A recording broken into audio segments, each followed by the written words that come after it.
کے سٹیج پر ایک شخص نے جب اے آئی سے تیار کردہ نیو غزہ کا نقشہ دکھایا تو حال میں موجود سربراہان کے ہوش اڑ گئے۔ اس شخص نے غزہ کو مڈل ایسٹ کا ریوائول قرار دیا، جہاں بلند و بالا عمارتیں ہوں گی، کسینو قسم کے ہوٹل ہوں گے اور لگژریز وغیرہ ہوں گے۔ لیکن سوال یہ ہے کہ یہ شاندار شہر کن کی قبروں پر بنے گا؟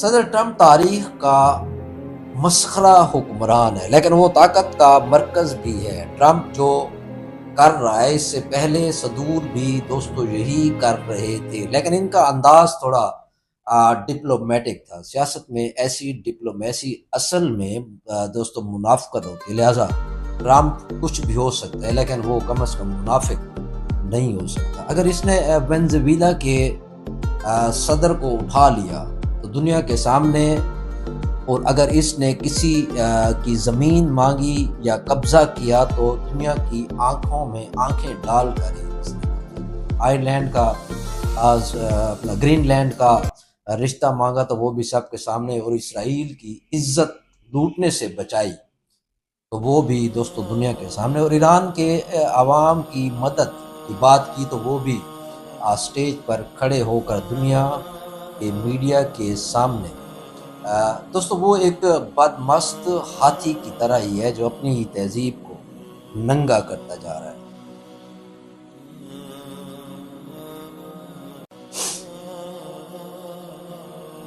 کیا یہ ایک نیا کلونیلزم ہے جہاں زمین کسی کی ہے، سرمایہ کسی اور کا، اور کنٹرول ایک ایسے بورڈ کا جس کا تا حیات چیئرمین خود ڈونلڈ ٹرمپ ہوگا؟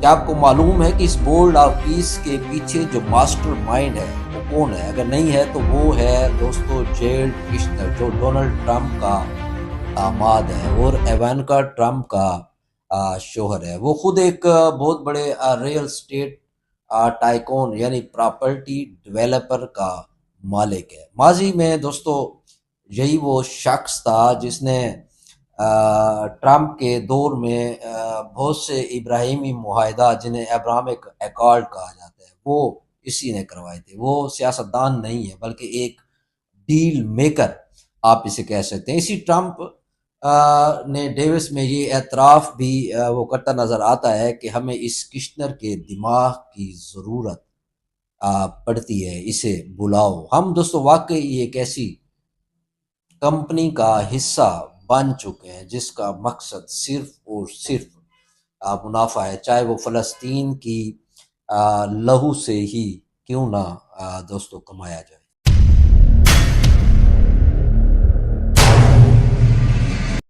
سلام میں ہوں جمشید علوی۔ تاریخ خود کو دہراتی ہے تو وہ اپنا لباس بھی بدل لیتی ہے۔ یہ 18ویں صدی آپ کو یاد ہوگی جب اپنے منافع کی غرض سے ایسٹ انڈیا کمپنی آئی تھی، اور اس کا بھوت اب 23 جنوری 2026 کو بورڈ آف پیس کے لبادے میں لوٹ آیا ہے۔ آج ہم اس بورڈ آف پیس کو دیکھنے کی کوشش کرتے ہیں کہ اصل میں یہ منصوبہ ہے کیا، جسے دنیا کا ایک ماسٹر مائنڈ جیرڈ کشنر امن کہہ رہا ہے، لیکن حقیقت میں یہ ایک نیو کلونیلزم ہی ہے۔ وہ کلونیلزم کا وہ جدید جال آپ اس کو کہہ سکتے ہیں جس میں ملکوں کے درمیان جنگیں نہیں ہوں گی بلکہ بورڈ رومز اور کارپوریٹ ڈیلز سے فتح کیا جائے گا۔ جیرڈ کشنر، جس کو اگر ہم آج کے جدید دور کا وائسرائے کہیں تو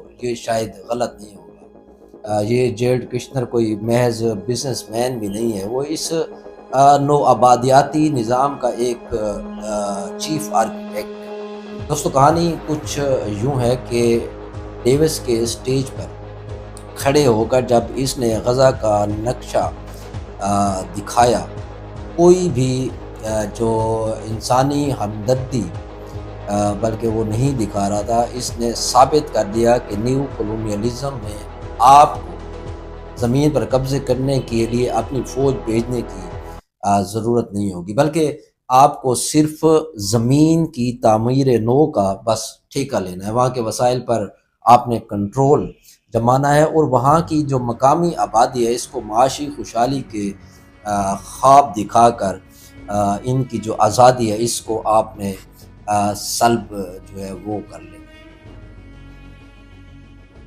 دوستو ٹرمپ اور کشنر کا نیو جو امن منصوبہ ہے، دراصل وہ ایک کارپوریٹ آپ اس کو کالونی کہیں، جہاں زمین فلسطین، جہاں قانون فلسطینیوں کا نہیں بلکہ اس بورڈ کا چلے گا جس کا مالک خود ٹرمپ اور اس کا خاندان ہے، کیونکہ ویسے بھی ہماری جو قوم ہے وہ نرگسیت کی ماری ہے، تو ہمیں اسے سمجھنا چاہیے۔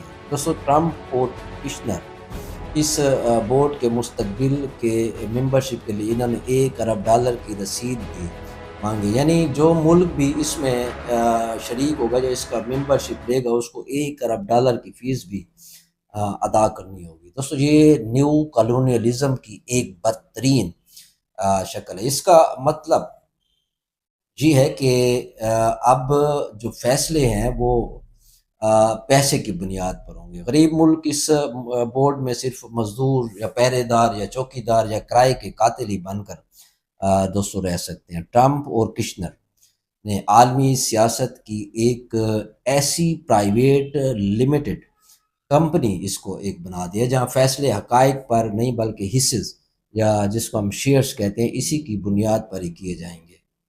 اب حیرتناک سوال یا حیرت انگیز سوال یہ ہو سکتا ہے کہ پاکستان جس کی آپ کو معلوم ہے کہ معیشت ہمیشہ سے عالمی اداروں کے شکنجے میں ہی رہی ہے، اس بورڈ میں اتنی شامل ہونے کی ہمیں جلدی کیا تھی؟ وزیر اعظم شہباز شریف اور فیلڈ مارشل جناب عاصم منیر صاحب کی ڈیوس میں موجودگی یہ سوال اٹھاتی ہے کہ کیا پاکستان اس نیو کولونیل ڈھانچے کا سیکیورٹی پارٹنر بننے تو نہیں جا رہا، کیونکہ آپ کو یاد ہوگا سعودی عرب کی جو سیکیورٹی تھی وہ بھی پاکستان کو پہلے سے ہی دی جا چکی تھی، اور سننے میں دوستو یہ بھی آیا ہے کہ اس کے بدلے پاکستان کا قرضہ جو ایلیٹ کلاس کھا چکی ہے اس کو بھی معاف کر دیا جائے گا، اس میں کنسیشن۔ اب ٹرمپ اور اس کے داماد کشنر کا جو ماسٹر پلان ہے وہ بہت واضح ہے، پیسہ ہوگا اربوں کا، ٹیکنالوجی اسرائیل کی ہوگی، اور جو زمین ہے وہ فلسطین کی، اور اس پر چوکیداری کرے گا پاکستان۔ اس میں حیران کن بات دوستو یہ بھی ہے کہ وہ اقوام متحدہ جو کبھی انہی طاقتوں کی لونڈی ہوتی تھی، لیکن اب اقوام متحدہ جیسے عالمی ادارے کو انہوں نے خود ہی سائیڈ لائن کر کے ایک پرائیویٹ بورڈ جس کو بورڈ آف پیس کہا جا رہا ہے اس کو دنیا کے مستقبل کا مالک بنایا جا رہا ہے۔ اب تک اس میں 35 غیرت مند ممالک اس چارٹر پر اپنے سائن جو ہیں وہ کر چکے ہیں، جس میں آپ دیکھیں کہ پاکستان ہے، سعودی عرب ہے، ترکیہ، مصر، قطر، متحدہ عرب امارات، مراکش، ارجنٹائن، ہنگری اور اسرائیل بھی اس میں شامل ہے، باقی بھی اس میں شامل ہوتے جائیں گے وقت کے ساتھ ساتھ۔ اب آپ شاید سوچ رہے ہوں گے کہ دوسری جو بڑی طاقتیں ہیں یعنی روس کا اگر ہم ذکر کریں وہ اس میں شامل کیوں ہوگا؟ اگرچہ سو کالڈ کامریڈ پیوٹن نے بورڈ کو ون مین شو تو کہا ہے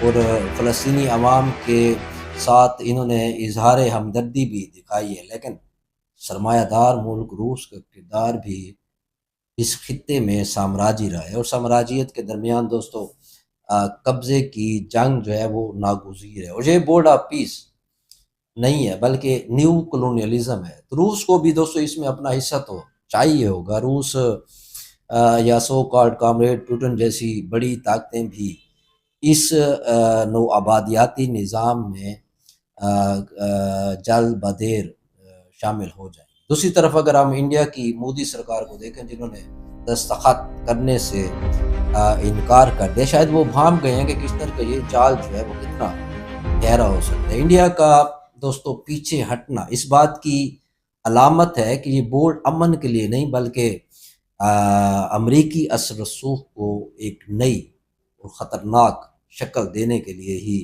تشکیل دیا گیا ہے۔ تو دوستو شطرنج کی بساط بچ چکی ہے۔ ٹرمپ اور کشنر نے اپنا مہرہ بھی چل دیا ہے۔ یہ بورڈ آف پیس کوئی امن منصوبہ نہیں ہے، یہ جدید سامراج کا ایک بھیانک چہرہ ہے۔ اگر آپ کو لگتا ہے کہ ہم واقعی ایک نئی دنیا کی طرف بڑھ رہے ہیں تو ہمیں دوبارہ سوچنا چاہیے، یا ہمیں ایک ایسی کمپنی کے ہاتھوں کہیں اپنی تقدیر تو نہیں لکھوا دی جس کا مقصد صرف اور صرف منافع کمانا ہے۔ اب انہیں تاریخ معاف کرے یا ان کو مزید طاقت عطا کرے، یہ منحصر ہوگا ان بائیں بازو کی جماعت کی مزاحمت پر۔ دوستو، آپ کی اس پر کیا رائے ہے؟ کیا پاکستان اس بورڈ میں شامل ہونا ایک اس کا جرات مندانہ قدم ہے، یا یہ ہماری ایک تاریخی غلطی دوستو ثابت ہو؟ اسی کے ساتھ ہی میں آپ سے اجازت چاہتا ہوں، اور چینل کو ضرور سبسکرائب کیجیے گا۔ آپ کا بہت شکریہ۔